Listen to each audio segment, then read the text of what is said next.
ভাই সময় আছে? সব ধরনের সেমাই আছে। আপনার কোনটা লাগবো? আরে ভাই একটা দিলে হইব, দেন গরিব মানুষ নিলে হইছে একটা 1 কেজি লাচ্ছা সময় দেন আর একটা প্যাকেটের সময় দেন।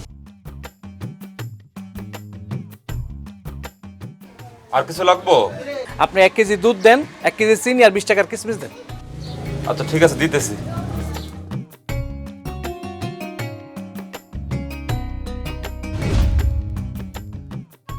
ভাই কত হইছে?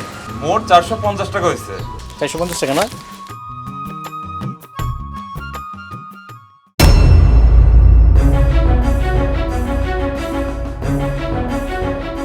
কি হলো ভাই, টাকা দেন।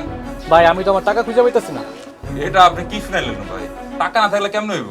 ভাই আমিও তো বুঝতে পারতাছি না আমার টাকা গেল কই। আমি কি তাহলে ভুলে কোথাও রেখে খাইলাম? টাকা হারাইছেন না ইচ্ছা করে রেখাইছেন সেটা আপনি জানেন। এখন মালগুলো রাখেন। ভাই সত্যি কথা কইতে কি জানেন, আমি টাকা নিয়ে আপনার দোকানে এগুলো কিনতে আইছি, কিন্তু এখন আমার টাকাটা আমি খুঁজে পাইতেছি না। তাই আমার বাসায় না দুটা ছোট ছোট বাচ্চা আছে, ওরা বায়না ধরছে ঈদের দিন সেমাই খাইবো, ওরা তো বুঝবো না। আমি তো টাকাটা হারাই ফেলাইছি, আপনি যদি আমার জিনিসটা বাকি দিতেন পরে আমি আপনার টাকাটা দিয়ে যাবো। তোমার মতো বাটপার এই দোকানে অনেক আসে, টাকা না এনে কয় টাকা হারায় গেছে। এরপরে যদি মাল দেই না, হারিকেন দিয়েও তার খুঁজে পাওয়া যায় না। চুপচাপ ব্যাগটা রাখো আর এখান থেকে যাও তো ভাই। চান রাতের বেচা কেনার মধ্যে ঝামেলা করতে আইসো না।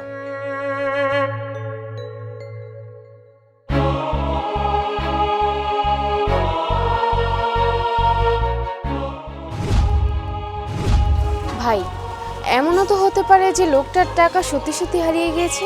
আপা, ওনাগো মতো ফকির নিগো আপনি চিনেন না। আপনি যদি চিনতেন আপনিও ভালাগর লোকে এরকমই ব্যবহার করতেন। তাহলে তো না চেনেই ভালো। না বা সেমাই তো এখন কিনি নাই, এই তো মা আমি একটু পরে সেমাই কিনা বাসায় আইতেছি। আচ্ছা মা ঠিক আছে। আল্লাহ, এখন আমি কি করুম? ঢাকা শহরে কোনো জায়গায় কোনো প্যাসেঞ্জার নাই, সব গ্রামে চলে গেছে। আমি একটা আপাম করতে গেলাম, সেমাই নেবো কেমনে আমার বাচ্চাটা? আল্লাহ তুমি একটা ব্যবস্থা করে দাও, আমার একটু ব্যবস্থা করে দাও। এই যে ভাই, এই যে আপনার জিনিসগুলো এই নিন। কিন্তু আপা আমার কাছে তো কোনো টাকা নাই। এইগুলো নেওয়ার জন্য আপনার আমাকে কোনো টাকা দিতে হবে না, আপনি এগুলো রাখেন। আপা আপনি আমার এইসব দিতেছেন কেন? আর আপনি কে? আপনার তো চিনলাম না। ভাই আপনি আমাকে না চিনলেও আমি কিন্তু আপনাকে চিনি। আপনার স্ত্রী শেফালি আপা, সে আগে আমাদের বাসায় কাজ করতো, এখন তো সে অসুস্থ, তাই আর কাজেও যেতে পারে না। গত বছর কুরবানি ঈদে আপনি তার সাথে আমাদের বাসায় গিয়েছিলেন, তাই আমি আপনাকে এক দেখায় চিনে ফেলেছি। ওহ ম্যাডাম, চিনছি আপনার, এতক্ষণে চিনছি ম্যাডাম, মনে পড়ছে।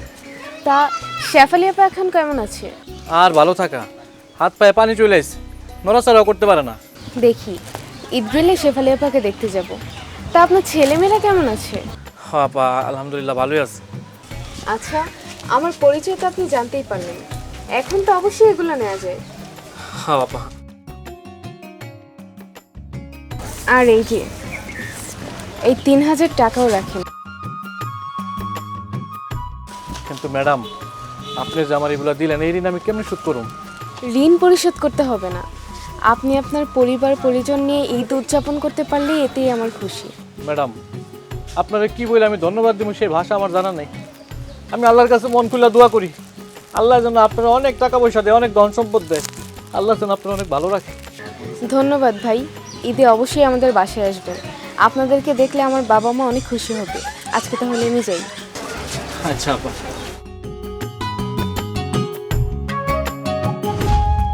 আল্লাহ তোমারে কি বলে আমি ধন্যবাদ দিব, আমার আমার সেই ভাষা জানা নেই।